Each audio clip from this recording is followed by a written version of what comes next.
Hello, नमस्कार मेरे प्यारे साथियों, कैसे हो आप सब? दोस्तों, आप जो कमेंट के माध्यम से पूछ रहे हो कि सर क्या यूपी पुलिस की एग्ज़ाम डेट आगे बढ़ गई है? ऐसा अभी कुछ नहीं है। जो आपके पास आपने देखा होगा कटिंग, जो पेपर की कटिंग थी, वो एडिट की हुई है, उसकी ओर ध्यान ना गए। वो एडिट की हुई कटिंग है आपके लिए जो दिखाई गई है। आपका एग्ज़ाम ऐसा तो नहीं है कि आगे बढ़ा हो। उसके लिए तो आपके अब केंद्र भी सुनिश्चित हो गए हैं, परीक्षा केंद्र। तो आप अपनी तैयारी को और जम के कीजिए। देखिए, जो हम प्रैक्टिस सेट लगाते हैं ना, उस प्रैक्टिस सेट के लिए एक लगाने के लिए 2 घंटे का समय होता है।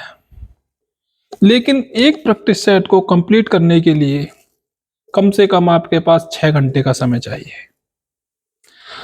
6 घंटे तक आप उस प्रैक्टिस सेट के प्रत्येक क्वेश्चन से रूबरू हों, और जो आपसे क्वेश्चन, जैसे मान लीजिए मैथ में कोई क्वेश्चन नहीं हो रहा है आपसे, या तो वो चाल दूरी का है, या आपका काम समय का है, या चक्रवर्ती ब्याज है, साधारण ब्याज है, परसेंटेज है, कुछ भी है, जो आपसे क्वेश्चन नहीं हो रहे हैं, उन्हीं चैप्टरों को जाके दोबारा रिवाइज कीजिए, जिससे कि आपका अगला जो प्रैक्टिस सेट लगाएं उसमें कोई गलती ना हो।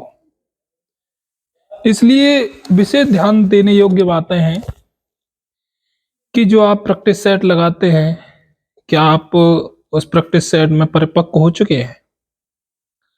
आपका जो कॉन्सेप्ट क्लियर नहीं हो पा रहा है, पहले उसको क्लियर कीजिए। जब आपका वह चैप्टर कंफर्म हो जाए, उसके बाद ही सेकंड चैप्टर की ओर आइएगा। उससे पहले नहीं सोचिएगा कि आप क्या पढ़ रहे हो, कैसे पढ़ रहे हो। इसलिए आपको विशेष ध्यान देना है। और साथ ही आपको बता दूं, जैसे कि मान लो हिंदी में आपकी कोई संधि गलत हो रही है। प्रैक्टिस सेट का मतलब होता है कि आज अगर संधि गलत हुई है, तो अगला जो हम प्रैक्टिस सेट लगाएंगे उसमें संधि गलत नहीं करेंगे। वो कब नहीं करेंगे?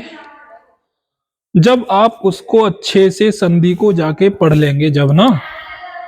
इसलिए आप जो प्रैक्टिस सेट लगाते हो, उसके साथ साथ आपके लिए जो पढ़ना है उसके बारे में विशेष ध्यान देना है। संधि का चैप्टर पढ़िए, जब अगले प्रैक्टिस सेट की ओर जाइए। मान लीजिए जीएस में कुछ गलत हो रहा है। मिलते हैं नेक्स्ट वीडियो में, जब तक के लिए धन्यवाद।